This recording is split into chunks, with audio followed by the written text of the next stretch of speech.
What about the Jews? After all, the God under discussion belonged to them first. At the temple in Atlanta, Rabbi Jacob M. Rothschild addressed the question. I'm not at all sure that I understand what the God is dead theologians are saying, but it seems to me that the basic theological problems with which they struggle are not present in Judaism.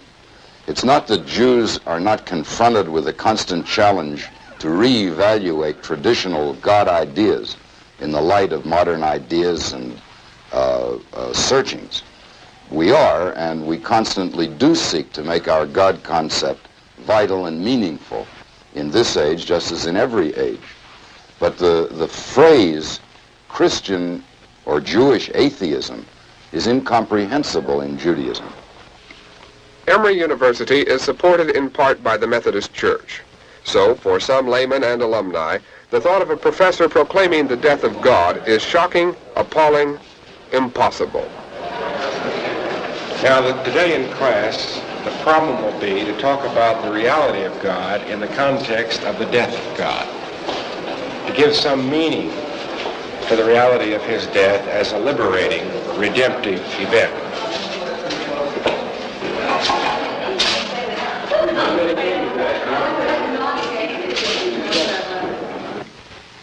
This is the man who made Thomas Altizer and the phrase, God is dead, a local issue. He is Robert Shoemate, a Columbus, Georgia eye surgeon and a 1948 Emory alumnus. Dr. Shoemate, responding to the Time magazine story on radical theology, bought an ad in the Atlanta papers which read, "Write the office of President of Emory and tell them why you, like me, are not donating to the $25 million building fund." Response to the ad has led to a public reappraisal of academic freedom. Well, I think that the university, if they really want to raise this money, they're missing a trick by not going to some beer companies or some whiskey companies and saying, now look, we've got this course in atheism at the university. We're going to provide you with some future customers. Wouldn't y'all like to contribute to this so that we can promote this sort of thing? And I'm sure it'll show up in your balance sheet as time goes by. You know, the thing that rather disturbs me is that the God is Dead Brigade will teach in universities and seminaries that were built by the money of God-fearing people. Why don't they raise their own money and build their own universities? For those of us who operate apart from the church, there is complete theological freedom. So much so, indeed, that I don't know of any other university in which there is as much freedom for the theologian as there is at Emory. So consequently, it's not very strange, as many people think it is, that Emory has supported me. I'm very much concerned and disturbed about the theory that Dr. Altizer is teaching at Emory University. And I personally feel like he should be fired. As far as I'm concerned, Dr. Altizer is an atheist. I haven't read any of his books or any of his articles because I don't read that kind of stuff. The reason I asked some of the trustees of Emory University last week at the North Georgia Conference why he hadn't been fired. And they told me, according to his tenure there, that in the regulation, the rules of the university system all over the country, that you could not fire a man just for his thinking and his belief. That he had been called in and asked for his resignation, but he's not a gentleman enough to resign after he's been asked to resign.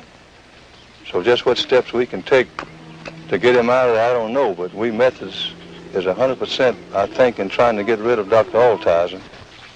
Charlie, I feel that no man should have a position that he can't be fired from under any circumstances. He's a dangerous man up there because I know the influence he has on the boys at that right, just at that age when they can be led the right way or they can be led the wrong way. And I heard an elderly lady say the other day that a relative of hers had left Emory and he's left there with a lot of wrong thinking because he had heard such things as that. I think the Methodist people is going to have to put so much pressure on the trustees of Emory University that they will have to find a way to get rid of Dr. Altizer. I feel like if they don't, a lot of the church is going to hold their support from the Emory University. We would have to bring charges in order to dismiss a professor, and there are no grounds for bringing charges in Professor Altizer's case. As I said also to AAUP, he has not shown incompetence, he has not neglected his duty, nor is he guilty of gross moral turpitude. On the contrary, he is rated by both students and faculty as an excellent teacher, with special qualities of stimulating and exciting the mind. His scholarly books and other publications are rated highly by his peers, and his private life has not offended the community in any overt way. Consequently, there was no difficulty in formulating our administrative position of defending his right to express his ideas, even though such ideas were controversial and in the sensitive area of religion.